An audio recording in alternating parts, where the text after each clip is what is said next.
കണ്ണൂരിൽ വിവിധയിടങ്ങളിലായി 2 വിദ്യാർത്ഥികൾ ഉൾപ്പെടെ 3 പേർ മുങ്ങി മരിച്ചു. തളിപ്പറമ്പ് കൂവേരിയിൽ ഷാഹിദാണ് മരിച്ചത്. പയ്യാവൂരിൽ സഹോദരനൊപ്പം കുളിക്കാനിറങ്ങിയ അലീന, പഴയങ്ങാടി ചൂട്ടാട്ട് ബീച്ചിൽ 9ാം ക്ലാസ്സുകാരൻ ഫൈറൂസ് എന്നിവരാണ് മരിച്ചത്. വാർത്തയുടെ വിശദാംശങ്ങളുമായി കണ്ണൂരിൽ നിന്ന് സരീഷ് പി കെ ചേരുന്നു. സരീഷ്, 3 പേരാണ് മരിച്ചിരിക്കുന്നത്. എന്താണ് വാർത്തയുടെ വിശദാംശങ്ങൾ? പഴയങ്ങാടി എന്നിവിടങ്ങളിലാണ് ഈ ദാരുണമായ സംഭവം അരങ്ങേറുന്നത്. തളിപ്പറമ്പ് കൂവേരിയിൽ സുഹൃത്തുക്കൾക്കൊപ്പം കുളിക്കാനിറങ്ങിയ നെല്ലിപ്പറമ്പ് സ്വദേശി ഷാഹിദാണ് പുഴയിൽ വീണത്.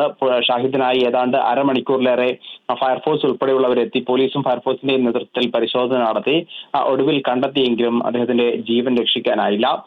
അതോടൊപ്പം തന്നെ ഈ പയ്യാവൂരിൽ സഹോദരനൊപ്പം കുളിക്കാനിറങ്ങിയ 14-കാരി അലീന ഒഴുക്കിൽപ്പെടുകയായിരുന്നു. സഹോദരനാണ് ആദ്യം രക്ഷാപ്രവർത്തനത്തിന് നേതൃത്വം നൽകിയത്. സഹോദരന് നീന്തൽ അറിയാമായിരുന്നു. പക്ഷേ അടിയൊഴുക്ക് ശക്തമായതോടെ അലീനയെ ഒഴുക്കിൽപ്പെടുകയായിരുന്നു. പിന്നീട് 20 മിനിറ്റിന് ശേഷമാണ് അലീനയെ കണ്ടെത്താനായത്. സമാനമായി പെട്ടെന്ന് തന്നെ ആശുപത്രിയിലേക്ക് എത്തിച്ചെങ്കിലും ജീവൻ രക്ഷിക്കാനായില്ല. പഴയങ്ങാടിയിൽ 4 പേരാണ് ഒഴുക്കിൽപ്പെട്ടത്. അത് അഴിമുഖം ഭാഗത്താണ് ഈ ബീച്ച് എന്ന് പറയുന്നത്.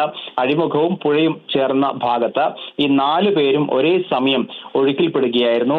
പ്രദേശവാസികളും ഒപ്പം തന്നെ മീൻപിടുത്തക്കാരും ചേർന്നാണ് ആദ്യം 3 പേരെ കണ്ടെത്തിയത്. പിന്നീട് ആദ്യം 2 പേരെയാണ് രക്ഷപ്പെടുത്തിയത്. പിന്നീട് ഏതാണ്ട് 15 മിനിറ്റ് കഴിഞ്ഞാണ് ഒരാളെ കൂടി കണ്ടെത്തുന്നത്. പക്ഷേ പിന്നീട് 4-മനായുള്ള തിരച്ചിൽ. വാർത്തയുടെ വിശദാംശങ്ങൾ നൽകിയത് കണ്ണൂരിൽ നിന്ന് സരീഷ് പി കെ.